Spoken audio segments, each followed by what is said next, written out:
अगर मैं आपसे कहूं कि प्रतिदिन ये सिर्फ 1 कप काढ़ा पी लेने से आपकी आयु में बल, शरीर में ऊर्जा और नसों और जोड़ों में नई जान आ जाएगी, तो शायद ये बात आपको किसी चमत्कार की तरह लगेगी, लेकिन आयुर्वेद में इसे पूरी तरह से संभव बताया गया है। आज मैं आपको ऐसी ही प्राकृतिक ऐसा ड्रिंक बताने वाली हूँ जो आपके शरीर का रक्त संचार बढ़ा देगा, जकड़ी हुई नसों को खोल देगा और जोड़ों और मांसपेशियों के दर्द को भी शांत कर देगा। और सबसे अच्छी बात, इस नुस्खे को बनाने के लिए, इस काढ़े को बनाने के लिए 3 चीजों की जरूरत है और तीनों की तीनों चीजें आपके किचन में बहुत आसानी से मिल जाएंगी। दोस्तों, मैं हूं दिव्या धवन, एक सर्टिफाइड न्यूट्रिशनिस्ट, एक डाइट प्लानर और आपकी हेल्थ कोच। तो चलिए जानते हैं वो 3 चीजें कौन सी हैं, इस्तेमाल कैसे करना है और आयुर्वेदिक तरीके से ये हमारी बॉडी को कैसे फायदा देती है। दोस्तों, जो भी लोग शुगर, बीपी या फिर जोड़ों में दर्द से पीड़ित रहते हैं, कमर में खिंचाव रहता है, पैरों में सुनपन रहता है, चलने में, उठने में, बैठने में कठिनाई होती है या मानसिक थकावट रहती है, ये सभी शिकायतें अगर जुड़ चुकी हैं तो आज से ही इस आयुर्वेदिक काढ़े को लेना शुरू कर दीजिए। लगभग 15 से 20 दिन तक नियमित अगर आप इसे लेते हैं तो उसके सेवन से आपको बहुत अच्छे परिणाम मिलेंगे। नसों का खिंचाव कम हो जाएगा, जोड़ों का दर्द शांत हो जाएगा और शरीर की खोई हुई शक्ति धीरे धीरे वापस आने लगेगी। आज लगभग हर व्यक्ति किसी न किसी दर्द से पीड़ित है। किसी के घुटनों में दर्द होता है, किसी की कमर में जकड़न रहती है, कंधे जाम रहते हैं, सुबह उठते ही हाथ पैर अकड़ जाते हैं,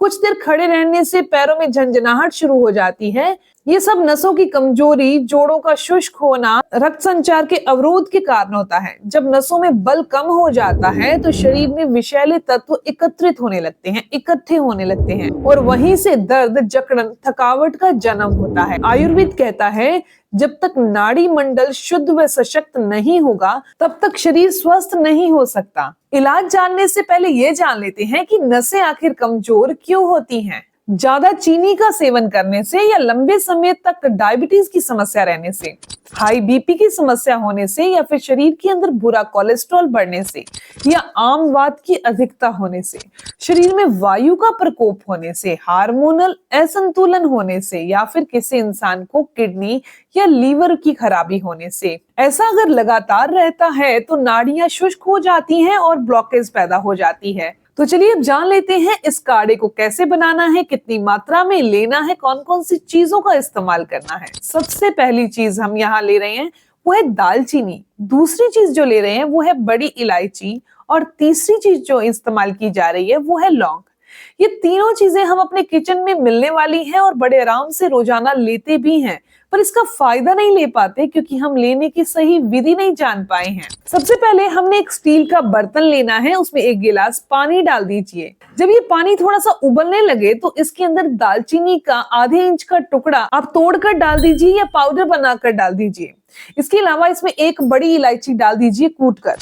इसमें 2 से 3 आपने लौंग डालने हैं, वो भी हल्के हल्के कूट कर ही डालिएगा। इसे 3 से 4 मिनट के लिए उबाल लीजिए ताकि इनका सारा असर इस पानी में आ जाए। अब गैस बंद कर दीजिए और पानी को सामान्य तापमान पर आने दीजिए। यदि चाहे तो इसमें थोड़ा सा गुड़ या 1 चम्मच शहद मिला सकते हैं जब ये गुनगुना रह जाए। लेकिन अगर आप डायबिटीज से पीड़ित हैं, डायबिटीज है आपको, तो आपने किसी भी तरह का मीठा इस्तेमाल नहीं करना। इस काढ़े को लेने का सही समय क्या है? आप रात का जो खाना खाते हैं उसके आधे घंटे के बाद इसे ले सकते हैं। उसके बाद आप 15 से 20 मिनट तक वॉक जरूर करिए। दोस्तों, वीडियो में आगे जानते हैं कि तीनों औषधियों के क्या क्या आयुर्वेदिक गुण है कि हमें ये इतना फायदा देती है। इसके अलावा इस काढ़े को पीने के बाद कौन सी स्पेशल चीज जो आपने जरूर लेनी है। अगर वीडियो यहाँ तक अच्छी लग रही है तो इसे लाइक जरूर करिएगा। इस काढ़े को पीने के 20 मिनट के बाद आपने 1 चम्मच सौंफ को चबा चबा कर खा लेना है। सौंफ हमारे बॉडी के अंदर पाचन तंत्र को दुरुस्त करती है।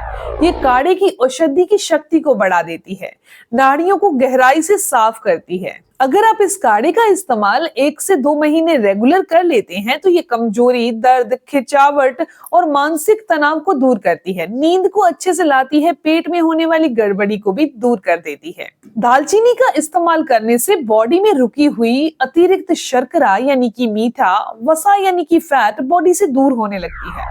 आयुर्वेद में इसे रक्त शोधक और वात नाशक कहा गया है। बात करते हैं बड़ी इलायची की, तो बड़ी इलायची के अंदर पोटेशियम और मैग्नीशियम भरपूर होता है जो कि रक्त संचार को नॉर्मल करके दिल को स्वस्थ रखता है। इसके अलावा ये रक्त के प्रवाह को भी अच्छा करता है, साथ ही साथ ये सांसों की गति को भी बेहतर करता है। लास्ट में जो लौंग इस्तेमाल किया जा रहा है, इसमें यूगनोल नामक एक शक्तिशाली औषधि होती है जो सूजन को, दर्द को, जकड़न को दूर करती है। आयुर्वेद में इसे वात और कफ शामक कहा गया है। ये जो काढ़ा बनाने का आपको मैंने बताया है, ये तो आपने पीना है। ये हमारी नस नाड़ियों को खोलता है, बॉडी को डिटॉक्स करता है। इसके अलावा सबसे स्पेशली जिनको भी साइटिका दर्द या कमर दर्द रहता है, ये काढ़ा उनके लिए बहुत अच्छा है। अगर ये कमर दर्द पैरों तक जा रहा है, झंझनाहट हो रही है या चलने में कठिनाई हो रही है, तो आयुर्वेद इसे साइटिका कहता है। औषधि के साथ साथ हल्की स्ट्रेचिंग करना, तेल की मसाज करना और गर्म पानी से सिकाई करना, ये आपने जरूर करना है। ये काढ़ा पीते रहिए। इसके अलावा ये तीनों काम आपने जरूर करने हैं। दोस्तों, ये काढ़ा नसों को बल देता है, जोड़ों की जकड़न को दूर करता है, शरीर में नई शक्ति का संचार करता है। जो लोग लंबे समय से दर्द, थकावट और कमजोरी से जूझ रहे हैं, उनके लिए ये एक सरल और प्रभावी आयुर्वेदिक इलाज है। दोस्तों, अगर आपको ये जानकारी अच्छी लगी, आपके काम की है, तो इस वीडियो को जरूर लाइक कीजिएगा और अपने दोस्तों के साथ जरूर शेयर करिएगा। ऐसी ही जानकारी के लिए चैनल को सब्सक्राइब कर लीजिए, बेल आइकन पर प्रेस करिएगा ताकि आपको आने वाली हर एक नई वीडियो की इन्फॉर्मेशन, उसके अपडेट्स मिलते रहें। मिलते हैं दोस्तों नेक्स्ट वीडियो में, तब तक के लिए गुड बाय।